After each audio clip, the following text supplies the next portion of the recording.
Did you know alopecia affects approximately 2% of the population overall and 5 million people in the U.S., half of which are children? Luckily, organizations such as Locks of Love exist to help instill a sense of self-confidence and normalcy to children suffering from hair loss.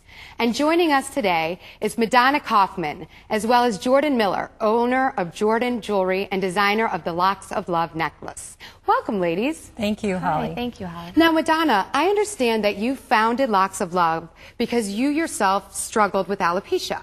I did. In the early 80s, I developed alopecia directly and recovered, which is rare for most people with alopecia. And I was happy that it was over and I would never have to think about it again.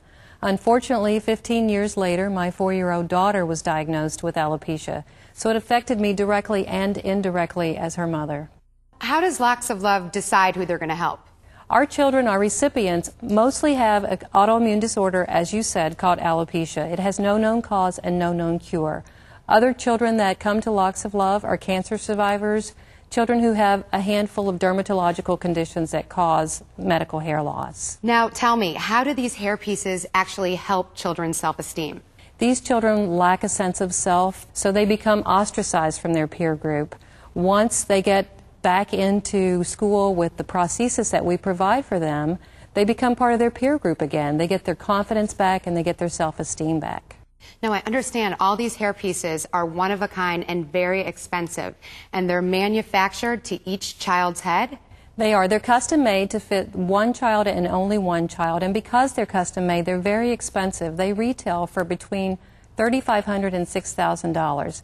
This is a cost that's never covered by insurance, so it's outside of the range of the finances of these families. They come to Locks of Love and they get the prosthesis for free from us. They get to choose the color. Many of them choose a color that they didn't have before they lost their hair.